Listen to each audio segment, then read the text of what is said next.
Good morning. What you see on the screen is what's called an nth edge trigger. Now I'm only using this by way of introduction. I'm not expecting anyone to understand these if you don't already, but we'll get to those as we go along. But what I'm attempting to illustrate is there are a number of what are often called advanced triggers that you can use on an oscilloscope like the MSO5000 that make your job of finding anomalies and timing irregularities and so on in embedded systems much easier. But before we get there, and to make sure that we're building the base so that we're not leaving some people behind, I would like to briefly review where we are in our look at embedded systems.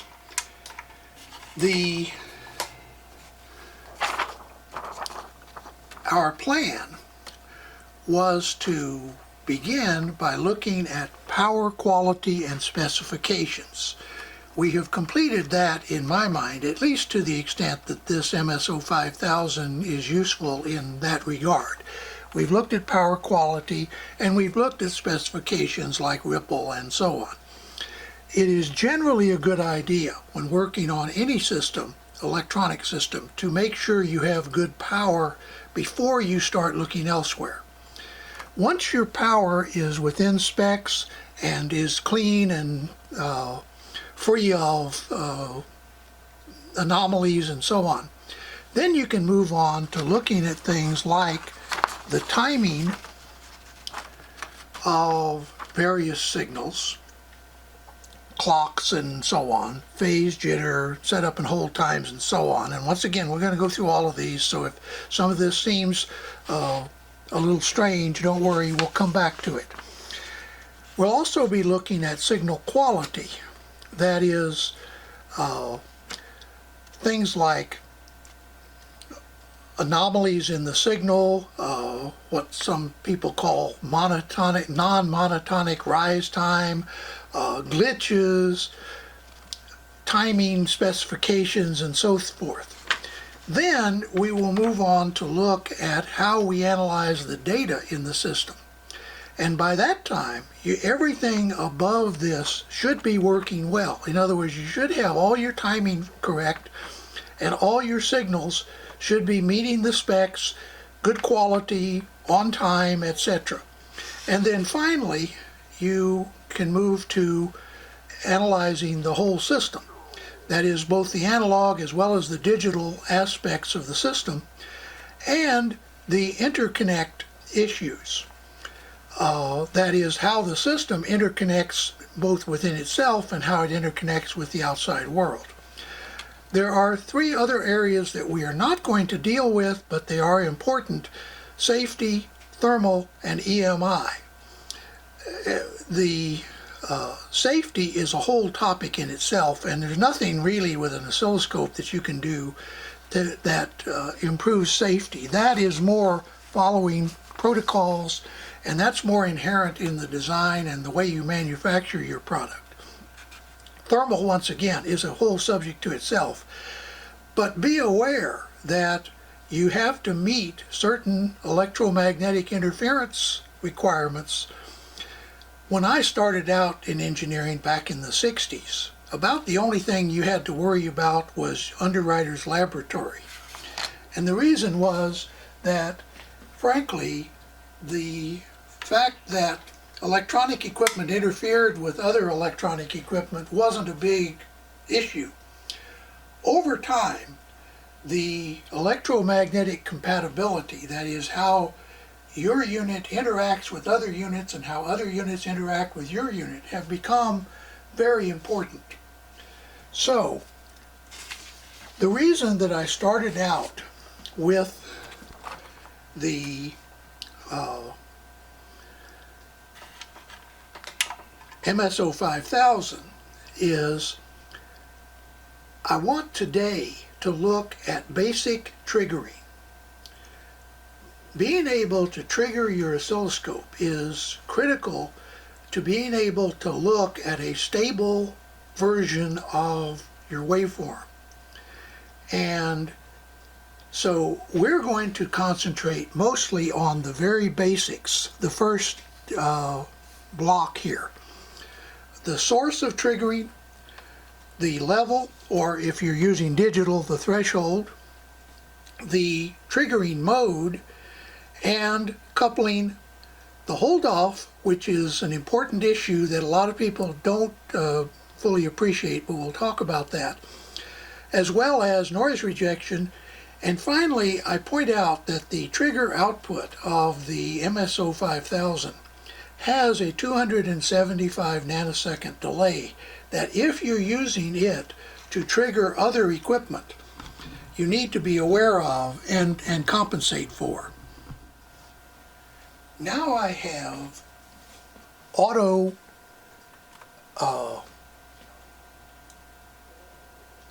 sensed the signal that we're looking at.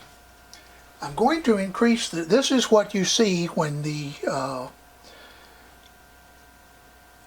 scope first comes up. And by the way, this signal is coming from that Agilent demo board that I've talked about in a previous video. This is the signal that is being displayed. You may notice that it's triggered on the rising edge of this pulse burst, but if you slow the scope speed down, eventually you get to a point where you see that there are, I hope you can see that there are 5 pulses of, or bursts of pulses. And so the question is, how do you set up the triggering of the oscilloscope to do that? If we press the trigger menu, you will notice that at the top is the type. It is called edge, and that is the trigger mode that the oscilloscope will go into whenever you have done an auto set. The source has been set to channel 1, the slope has been set to rising, and that is what we see over here. The coupling has been set to DC. The alternatives there are AC or some form of filtering, noise rejection, high pass filter, low pass filter, and so on. We'll talk about those in a little bit. But the one that I really want to talk about is this hold off. Notice that it says 16 nanoseconds. Now, what you want is if you want to skip all of the time in between these pulses, you want the hold off time to be long enough that once the scope has finished displaying, it doesn't re-trigger. Let me show you what I'm talking about. Here we have an AM modulated wave. That is, it is a carrier at a higher frequency whose amplitude is being changed by a lower frequency modulating signal. In both cases, these are sine waves. You may notice that the scope is not completely stable. Now, I've adjusted it for the best trigger level I can, which is very near the top, right up here. But even then, part of the problem is that when the scope has finished its trigger, it's here. And so it tends to want to trigger on the very next rising edge over on the left because it has an 8 nanosecond hold off. Now let's change the hold off to a value which is roughly the amount of modulating signal. In other words, the period of the modulating signal, 375 microseconds. You may notice now that the scope has become much more stable. What has happened is we have told the oscilloscope, when you finish this trace, wait 375 microseconds before you allow a new trigger. That causes the scope to wait for the full cycle of the modulating signal to complete, and then on the next modulating cycle it triggers. This is one of the most important and least understood areas in oscilloscope triggering. Using the hold-off is an art in itself, and accomplished scope users look almost initially at what is my hold-off value whenever they're having trouble triggering a stable waveform. Now let's zoom in on this little area up here in the upper right corner of the screen. This is the trigger box, and I'm going to try to go in a little bit further. Notice in the far right there is an A. That means auto trigger. I'm going to click on this box, and you may notice that I'm going to have to move it back to the left here to see it. You may notice that a box has now appeared that has three trigger settings. Auto, which is the one we're in. Single, which if we go to single, it will take one sweep, one trigger, and then it will freeze the waveform in the run-stop position. If we go to normal, and we'll have to hit the run-stop to start it again, and we've now gone to normal mode, notice that the scope is triggered stably. Notice in the right-hand corner the little N. Now we're going to go to single trigger, and the scope has stopped. And over here you'll notice that the run stop button is turned red.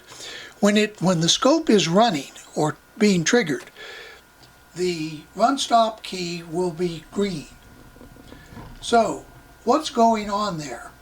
Well, the auto trigger is basically like a gremlin on your shoulder that reaches over and triggers the scope every time that an opportunity to trigger has gone by and the scope didn't trigger on its own.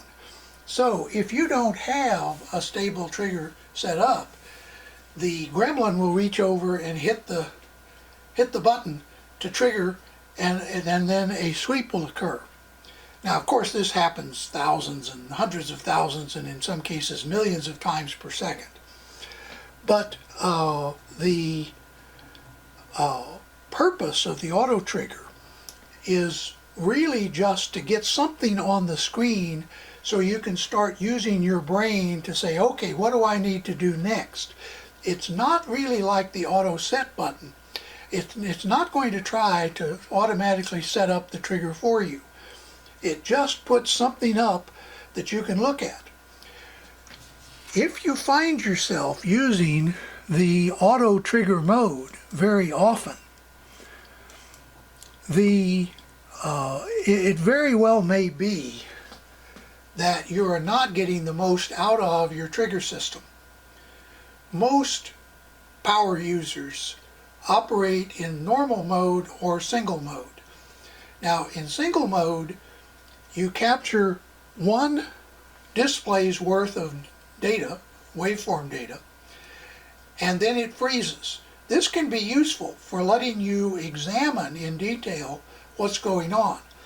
But it depends a lot on how you have your time per division set. I'm going to press the single button now, and we now have one single sweep. But now I'm going to change the time per division, and you see we can zoom in. And we can also look at the original signal. But watch what happens when I go to a shorter time base. Notice that the waveform does not cover the whole screen. Instead, it only displays what was captured on the last sweep. I'm going to press single one more time, pardon the arm in the way. And now, if we go down one, once again, this is how much it has captured. It has now captured a lot more than it had before. But that's because it captures based on where you have the time per division setting of the oscilloscope. So let's talk about those two controls. We have previously mentioned them in discussing the horizontal section. This is the time per division. This is the position of the trigger. Notice that at the top of the screen here is a little T diamond. If we turn the horizontal position control, notice that what happens is the trigger moves to the left. If we rotate it clockwise, the trigger moves to the right. And you may notice also that the whole waveform moves to the right. Similarly, when we go to the left, the whole waveform moves to the left. So if you learn to use your trigger mode, that is auto, normal, or single, and the horizontal controls, that is the horizontal position, we're going to try to put it right back in the center. And by the way we know if we're in the center is this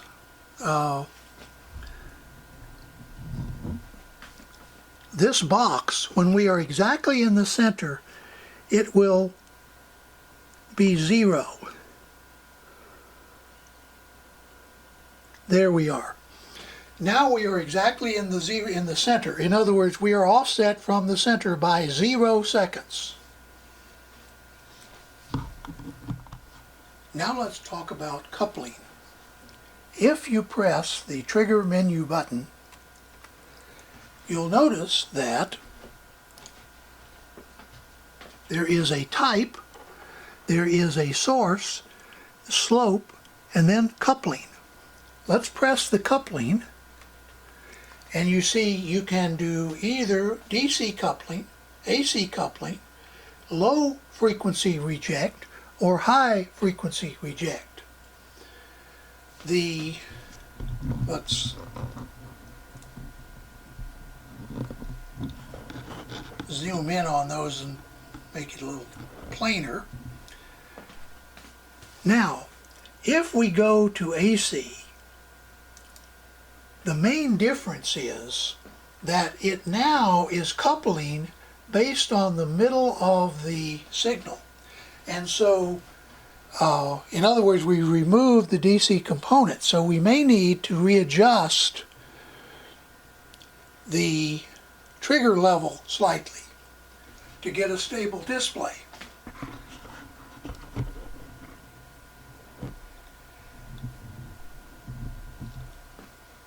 If we go to low frequency reject, now we are only passing the higher frequency components of the signal.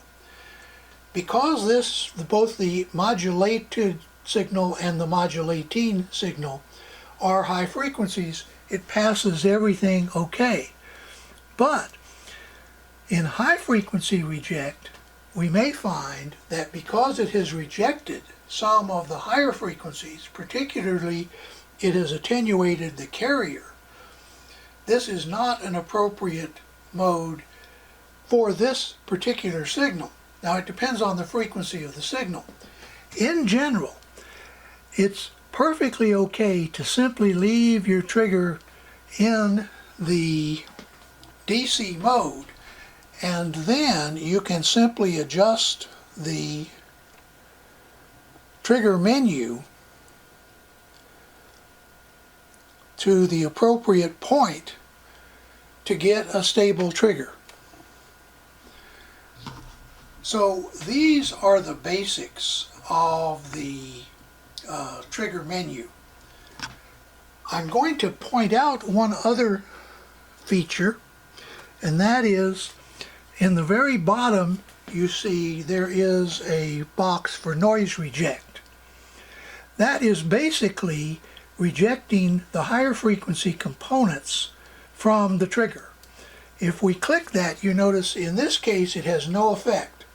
Sometimes if you have a noisy signal, that is a signal with some very sharp spikes in it, clicking noise reject will allow the triggers to settle down and allow you to get a more stable trigger.